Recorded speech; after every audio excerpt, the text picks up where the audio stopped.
go. Yes, I can tell by expression on some of your faces. Yes, last December, it was not a joke. I am the president.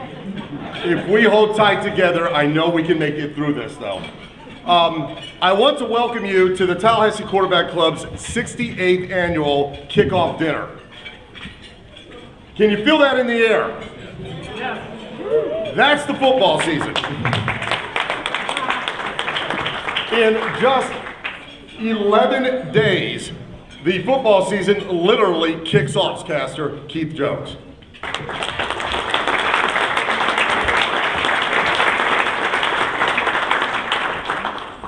Thank you, Johnny. Sounds like something from a 70s movie character, doesn't it? Johnny Devine. I like it. He cautioned me and said very nicely, and I'll agree too, don't talk much about Florida State or the players or whatever, because Jimbo's going to talk about that. And I'm much like Coach Hickman. Jimbo's not here. And anything that I say about Jimbo that you tell him that I said, I'm going to just deny. And he's used to me lying to him anyway. So I said for 4 or 5 minutes, I'll give my speech a title. And what I came up with are liars figure, figures lie, and then there's Howard Eisenman. Okay? Some of you may have heard recent comments by one Josh Rosen, who's the UCLA quarterback, that in today's environment, you can't play football and go to school at the same time. There's no way I can say what I'm fixing to say without sounding egotistical. Some of you know I might be just a little bit egotistical. But the first football academic All-American at Florida State University is sitting over here to my left, your right, one Gary Huff.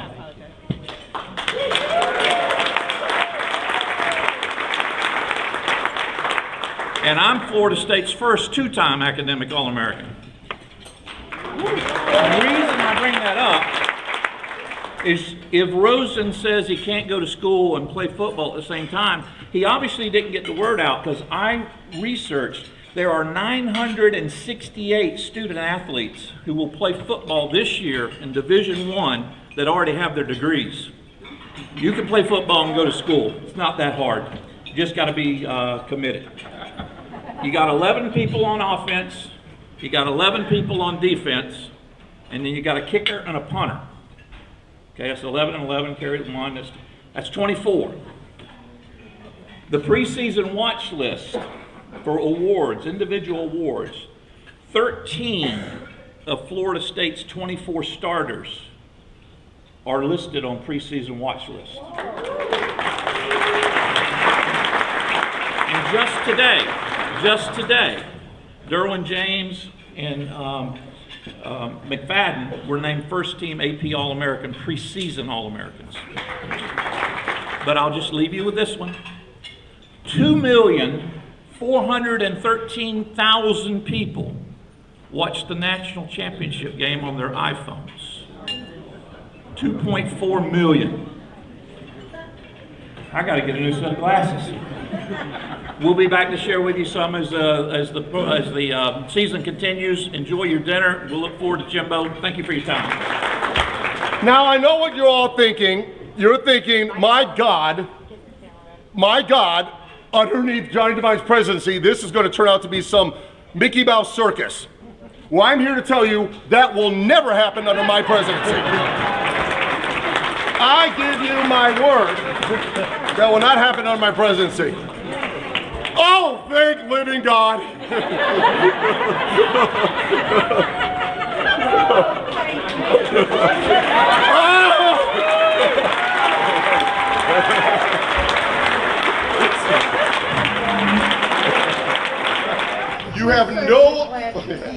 You have no idea how these people have suffered with me up here. You couldn't have come at a better time, my friend. Thank God. So, at this time, I'm going to welcome up to the podium Chris Johnson, General Manager of Legacy Toyota, who is our speaker sponsor tonight. He's going to talk to you a little bit about Legacy Toyota. talk to us all about how we're going to get those new cars that are parked downstairs free. This is great. And also introduce Coach Jimbo Fisher, our speaker tonight. Chris? The honor of presenting to you your coach and friend, the head coach of our Florida State Seminoles, Jimbo Fisher.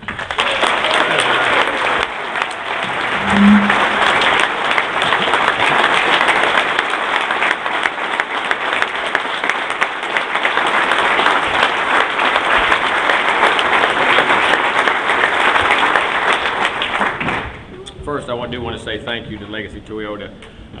Les has been a great friend, been a tremendous sponsor, and great booster for us. Can you hear me now?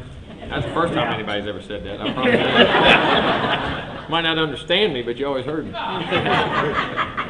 But I mean, he does so many charitable things, and he's a huge sponsor for our Kids First Foundation and every year, and just been a great friend, and we miss him tonight. It's the first time we've been able to not be here. I thank you for coming. Also, I got a standing ovation. Season hadn't started, right? Nobody can do it better. Everybody can do it better. But no, it is. It's that time of year. It just seems funny that this keeps rolling. All of a sudden, they told me that Joy came in and said, "You got the quarterback club again." I said, "Again?" I said, "Didn't I just do that yesterday?" They just roll together, and I guess this is their 8th year coming over here doing this. And to say now they're going on my 11th year here overall, and it's amazing. Time has flown. I mean, it really has. It's been a great time. But right now, we're excited. I mean, as you know, after the big eclipse yesterday, everybody's all happy and everybody got to go see it and got the big news. But the heat has been good. We've been having some great practices. Our guys are working hard. We had our last scrimmage Sunday as far as just truly out tackling each other. And I mean, really getting after it. We'll have some other, we'd like to say we have situational scrimmages every day and things we do. But kids are doing a great job staying relatively healthy, which is always a big concern. Everybody says, your success every year is based on that, and you got to keep your guys healthy. But at the same time, you got to train them and get them to play hard. Now, it's a fine line and a fine combination in between, so it's hard. But our guys right now have done a great job. Our coaches have done a great job. We just started back this week. We'll start some game preparations tomorrow, starting for Alabama. I mean, we've always had things broken down and all that, but we had to get a lot of our base stuff in and judging who our 2 deep is or 3 deep is and where those guys are going. But this team, it's a very interesting team. I think it's a team that is very driven. I think it's got a little chip on its shoulder. But we'll see as these last 2 weeks of two-a-days, when you're into your 3rd week, this is going into the 4th week now. It's not really two-a-days anymore, but just 4 weeks of practice. And they're banged and bruised and one hit somebody else, I promise you that. But this is where your identity's formed. You can't develop the sense of toughness and competitiveness and things. When you feel good, everybody's competitive. At the beginning of camp, when everything feels good.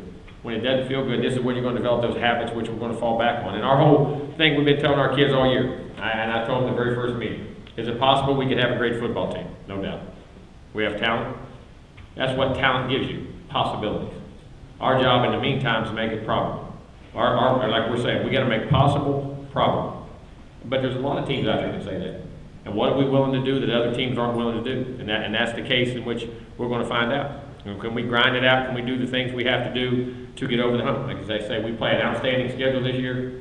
The schedule is probably as hard, especially non-conference, as we've ever had in our league. Right now, as of course I say, it's the best league in ball. So they got me quoted all over America saying that, which I believe. I think the ACC has totally changed its whole dynamic in football. I think, first of all, I realize it's now a football conference, and it's a great basketball conference, but it's also a great football conference. It can be both. It can be both, and it's one heck of a baseball conference. So when you talk about top to bottom and all the sports, and then you go to lacrosse and women's soccer and sport, I mean, their women's soccer the league is unbelievable. I think it's the best all around the league. And you talk about women's sports, men's sports, I think it's the best all the way across the country. I don't even think it's close when you go top to bottom and all your major sports, your women's sports, men's sports, track and field, the whole deal. I think it's an amazing thing. But this league is very tough right now. I think Florida State set a standard many years ago that people started catching up. We said it again a few years ago that other teams have now risen up, and you start to see the influx of coaches in our league. I mean, you got 6 of the top 20 winningest coaches of all time in the ACC right now, and they're getting a lot of destination jobs in our league. And what I mean is, they're coming to all the different jobs in the ACC. They're not wanting to leave. They're staying here. They're wanting to stay in this league. The schools are paying money, they're giving great benefits, but they're making a commitment to football, the facilities and everything that go with the things you have to have. Like I always tell somebody, there's a lot of great jobs out there, but the job you have better have more going for it than you do. just you yourself. Because if you're the only thing going for it, it doesn't work. The commitment behind it. Florida State's always had that, but now you see Clemson, you see Georgia Tech, you see Miami, you see Louisville. I mean, you go Pitt, you go Syracuse, you go into history. There's more teams that won a national championship in our league as any league in the history of football. The ACC has as many national championship teams as anybody ever, and any leagues put together. So I mean, football is very important. Some of them are older, but still the commitment there to football is still there, and it's made this league and this schedule extremely challenging. Now, the good thing, we opened up with 3 of the first 4 at home, which is good. Of course, we got the great road game up in Alabama that everybody in the world is building up, and but we all remember it's going to be a great game. But remember, it's one game. Whether you win it, whether you lose it, you still got to line up and play the next week. And then we got the Hurricanes coming in here after that. You got NC State. You got everybody else coming down the line. You still got Clemson, Louisville, the rest of your league, Florida, everybody else. I mean, it's going to be a very challenging time. But that's what you want. When you want to be the best, you got to play the best. You got to beat the best. You got to stand up and you got to make those calls. And I think this team has a dynamic like that. I like the personality of this team. I really do. I think we're in a time right now that I'm even liking it more. We're challenging and pushing buttons right now on these guys when they're banged up, they're bruised, they're sore. That, you know, we're finding out what we're going to have when the chips are down throughout the season, and they're hopefully building the depth. I think the young freshman class, the thing I'm excited about them is I think there's a ton of character, not characters, character in this freshman class. And there's a difference, trust me. One little letter can make a big difference. But one of the most intelligent groups I've ever been around recruiting, ability to learn, ability to adapt, to just compete at a high level. I mean, I think it's a very unique group that way. And as you know now, freshmen are getting incorporated into your football team so quickly, more so than ever, that you got to count on those guys. Because there's going to be depth issues, there's going to be player development as the season goes on, guys that wear and tear, and eventually, I don't know which one of them which one will be. Everybody said, which one of those freshmen? I wish I knew. Promise me, I wish I knew. Like, I've been in it 29 years and I still can't. And I asked Coach Bowden, he's been in it, what, 50 years? He can't tell either. So, I mean, you know, we used to talk about that all the time. But those guys are so important to your team now because of, you get so many 3 and outs. You got depth. Your roster rolls over so much more quickly now than it ever did in college football. I mean, you're playing, so everybody seems to be playing young guys. I mean, when you get seniors, a lot of the seniors that stay, most of them, they can get drafted as juniors, they're going to leave. So that young group, and you're always recruiting past your classes with great recruiting classes, so those teams are young. So that influx of freshmen coming in, they either hit the team right in the middle of spring, because you get everybody set, you go through spring, you got them all, you got a good personality, you got a good work ethic, and you get 25 prima donnas that y'all have created on War Chant.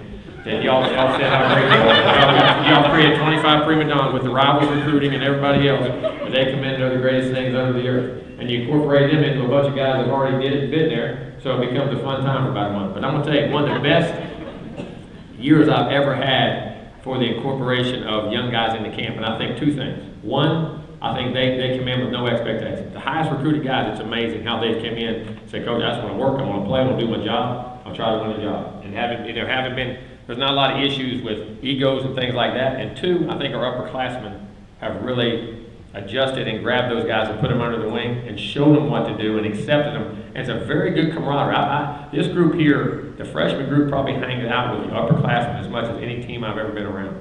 And that's kind of weird, because usually they kind of hibernate in the corner by themselves and they're trying to survive and hope the older guys don't get mad at them and all that stuff. And by the 3rd, 4th, 5th game, they come out of the shell and start playing. But it's not like that. It's a very unique group. And I think that's because of the personality of the kids and the attitude of our kids. And I think it's our older kids that have let those guys know 2 reasons. One, they didn't ever want it done to them. I mean, they didn't ever want that to happen to them. Because back in the old days, there were skits, you haze guys, you bother guys. That doesn't go on anymore. Because 2 things. One, it's illegal.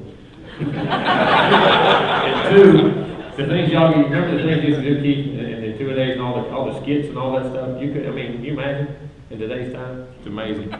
Couldn't get by with them.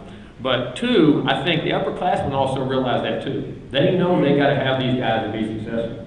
And there's going to be a big part of them to play a key role, and a bunch of those guys, whatever it may be, during the season for us to be successful. You go back and look in the last 7 years I've been here, freshmen, there's been a few, we've had 19 freshman All-Americans in that time.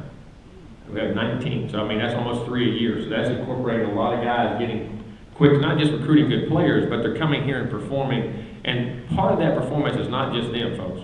Understand, your upperclassmen adopting those guys, helping those guys, and getting them to understand they can play and be a part of their team is a big part of that. And I think that's one of the best things I like about this team. When you challenge this team, it seems to respond. Now, is all this going to equate to wins? I don't know. We still don't know. But we're doing the right thing. Like I tell them every day, we have to do this to be successful. We have to do this, this, and this. This, this, and this. This, this, and this. They say, Coach, and we'll win? I say, no. But if you don't, you have no chance.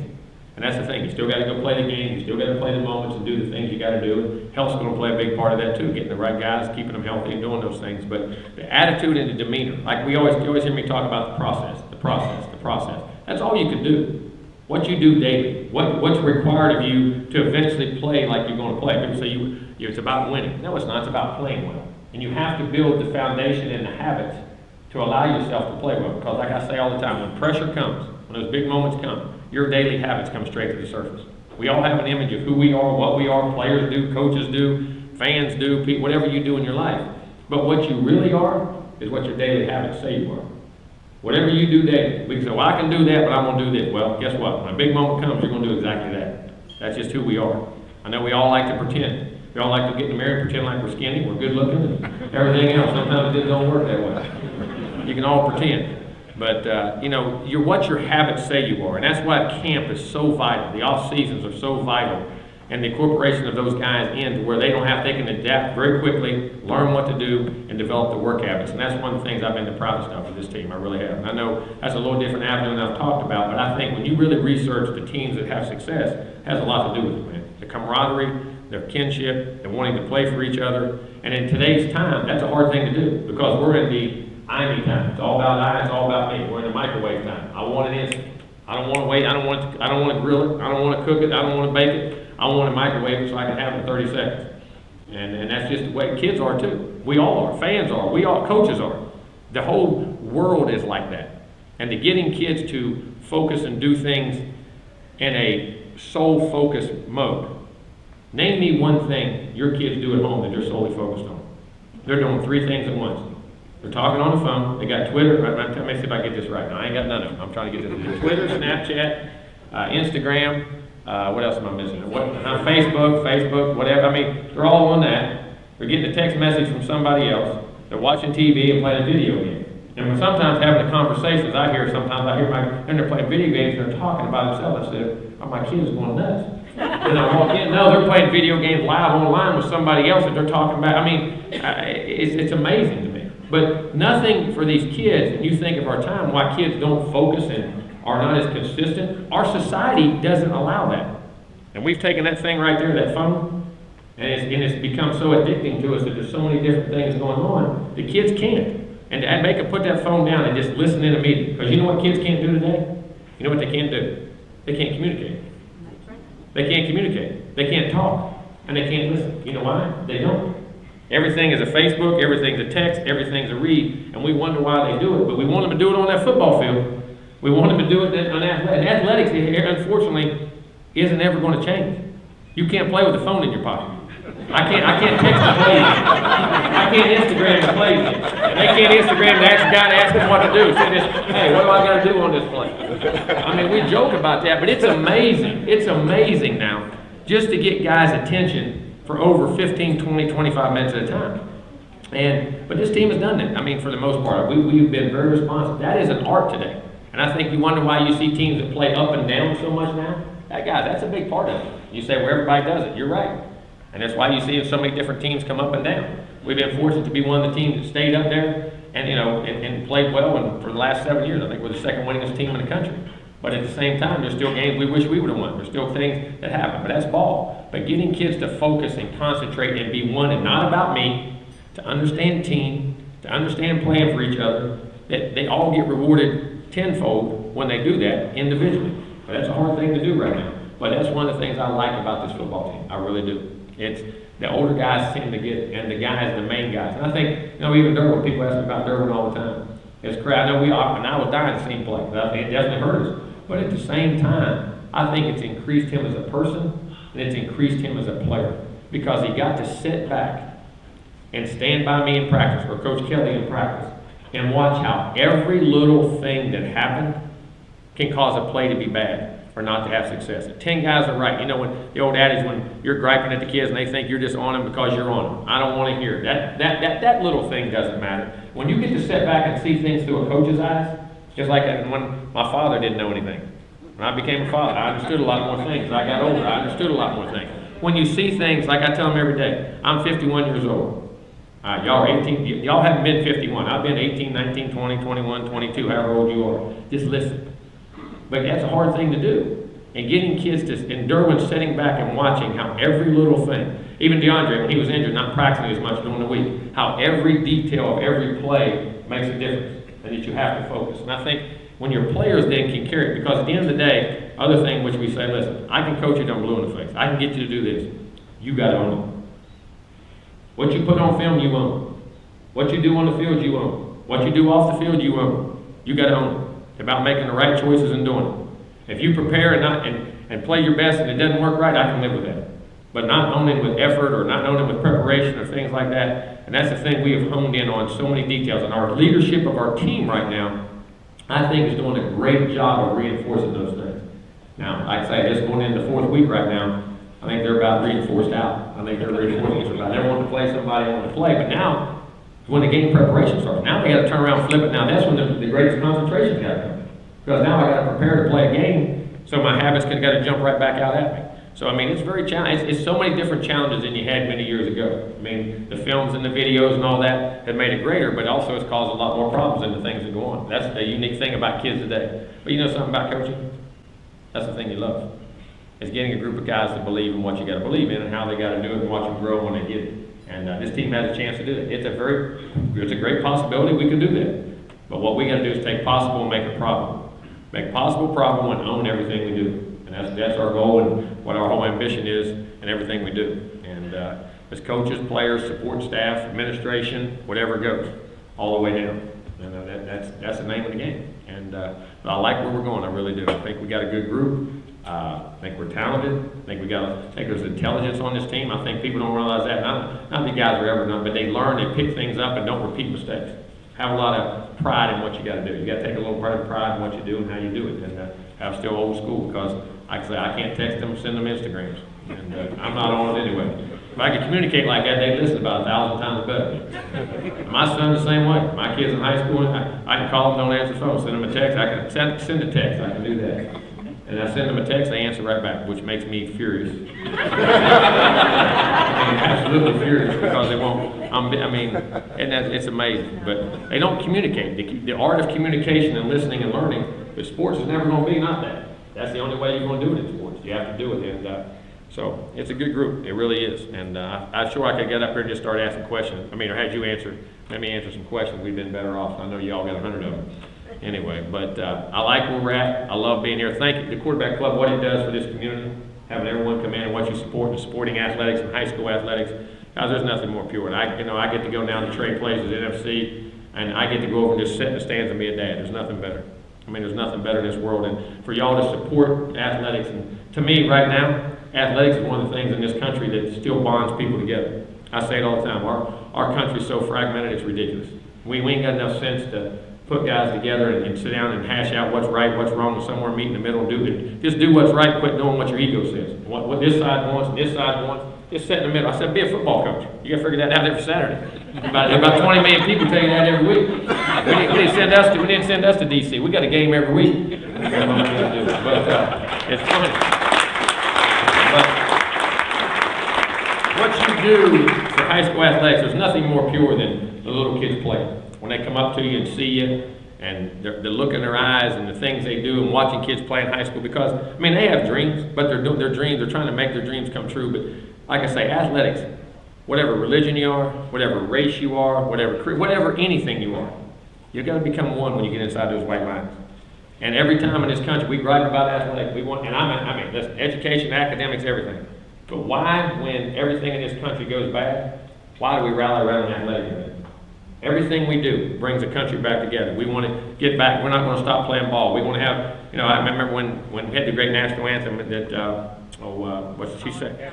No, in 91, the Bills and the Cowboys, when Whitney Houston sang. One of the greatest moments in our country. It was all over an event. Remember, things are happening. things happen. Now, the baseball, after 9/11, we had the Yankees played the baseball game, and the Mets played the baseball game back in New York. We rally around sports, but sports teaches you so much about how to get along, how to be selfless, how to work hard and have an individual goal. You got a responsibility, you got to do your job, but at the same time, it's about being a part of a family and the things that go on. And what y'all do for high school sports in this club, and please don't ever quit supporting them. Don't ever let it die, no matter what it is. And I know football's under attack. There's not a greater team sport than football. And the things, the lessons it learns, and people ask me all the time, do you worry about football? I mean, I worry about everything. Here's what I say. My son's playing it, isn't he? I mean, the lessons we learn, I wouldn't trade it for anything in the world, all the guys that do play it. It's one of the greatest games ever. But high school athletics in general, and what this club does for all of them around here, it's tremendous. And hats off to you. As I say, you keep growing and growing each year and getting bigger. But you don't, I don't know if you even totally appreciate and realize the support and the things and the lives you're changing by doing what you do. I mean that wholeheartedly. And please don't quit doing it, and I know you won't. But hopefully I'll keep coming back over here and talking and giving y'all a headache every now and then. All right. But has anybody got any questions? Let's open up the question and answer right now. Anybody got any? I couldn't have answered them all. I knew better. Coach, you mentioned the teams coming together, the country coming together. We've got a room full of veterans here that we've honored earlier tonight. Have you had any conversations with the kids about the whole national anthem thing? Oh, we do. We do. I mean, and you know, everybody has their individual right, but I think when you do things, just like when you punish a young man, I think is the change going to be there? You know what I'm saying? Are you doing things for the right reason to help change their behavior too, the things that go on? And people have their individual right, but also a gentleman like you, and God bless y'all for what you did for our country, because I'm going to tell you, freedom isn't free. And you know exactly what I'm talking about. We all pay a price for that. And there's no greater respect I have than for our military, our United States military, whatever you say. I don't think anybody's wrong, but still there's something at the end of the day that's got to unify us. I don't care what it is. Listen, there's so many things out there that are wrong, and I agree with there's injustices across this world, but we've got to keep continuing to find ways about that. And like I say, it's their individual right. We talk about team issues and world issues like that all the time, because our whole development is, listen, we want to win football games, we want to be pro players, but when they walk out of Florida State, I want to be ready for the world, to be able to make the right choices in life, whatever they think of it. And you got to know how to make choices. Choices, to me, I tell them every day, the most powerful thing you got as a human being. You know what that means? That you control what happens to you. Every choice you make makes you. There's a consequence, good and bad. If you make good choices, good things happen. You make bad choices, bad things happen. And more importantly, is help young men. They all want to. The problem is this: they don't want to make bad choices. Kids don't want to make bad choices. No human being wants to make a bad choice. Everybody wants to make a good choice and have good things happen. Some people just don't know how. You got to educate them about how to make choices, what to look at. And most choices, unfortunately, for kids today, is based on the next 10 seconds to get them what they want. They don't ever think about how that affects tomorrow, how that affects next week, how that affects next month, next year. And so we start that way. Some guys get it, some guys don't. All right, if you do this, how's it going to affect tomorrow? How's it going to affect next week? And there's a lot of procedures we go through in helping them understand when they make a choice. And if you make it, if you think you're right, like my mom and dad told me, stand right, stand by to the end of time. Don't let nobody tell you you're wrong. You got to listen and educate, but you got to have your own personality and your own, willingness to stand up for what you believe in. But make the right choices. Yes, sir. One of the big surprises on some of our most successful seasons has been special teams. Oh, no. What are you seeing in that area? We've got the best guys on it. Now, back in the day, you put your starters on, you put your best players on. Trying to get them on 3 or 4 of them days, get 2 or 3 of them. And then here's the other thing. People say don't do it. So how are they going to make the league? If they don't learn how to play special teams, that's like getting a math degree, not taking any math classes. Or wanting to go be a math major, wanting to go teach math. If you don't play special, if you're not a first, second round draft pick, I was talking to scouts the other day. They were talking about one of the groups had 5 receivers. Their 4th and 5th best receivers probably won't make the team. They'll be on practice squad, and they're the 4th and best receivers. But the other 2 guys they have are a lot better special teams guys, and they got to have them because they play a lot more on special teams than they do on that. So you bet if you guys don't learn to play special teams, those starters and all those guys, we got a majority of us, all of them. And we're big and athletic and should be able to cover well. I think we've covered kicks and done things well. But we got to do a better job of right now in the return game, which we did late. We used to do really good. We got timing off last year. So hopefully we can get that back and get our return game going. We pound them every day. I mean, you're getting 20, 25 minutes every day of special teams. Always have.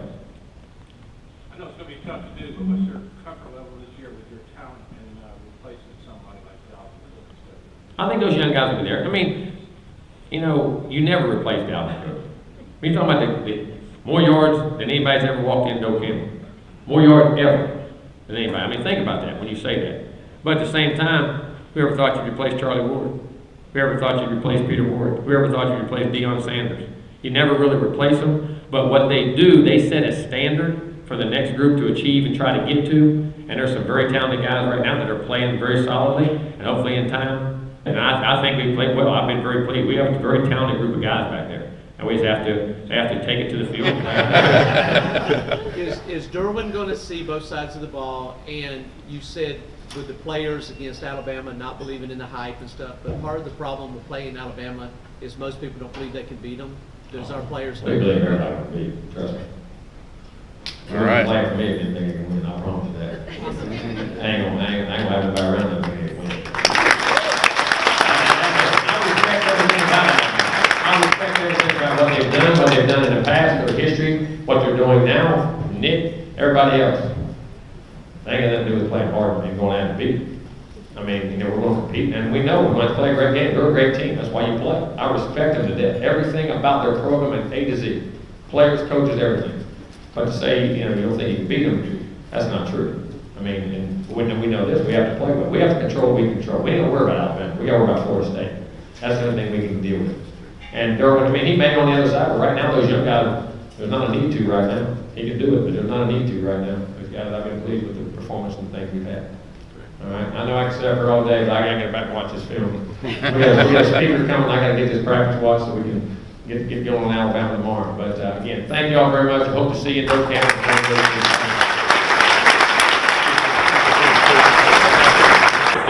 Yeah. And of course, we're all a little confused when you say coaches aren't going to be around for 25 or 30 years anymore, because I don't know where you're going, but for the next 25, 30 years. Only been there 7, that's a long time. But to help you in the next 25, 30 years, we got a couple, we actually have 3 presentations from Jimbo. The first, we got Angels and Big Bourbon here with the FSU logo on it. Oh, so good. I think that should I was help. drinking, but Second, we have a presentation by Trey Barbary from the UCC.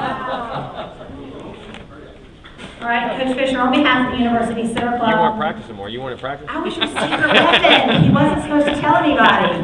But on behalf of the University Center Club, I can't hand it to you, so I apologize. But we would like to present you this evening with an honorary membership on behalf of the club. Thank you. So we think what you're doing for Florida State is very, very important, and we want to support that, and we want to thank you. So thank you for being with us. Thank you very much. Yes, sir. Thank you. And finally, on behalf of all of us here at the Tallahassee Quarterback Club, we'd like to present you with a check for $1,000 to the Kids First Fund.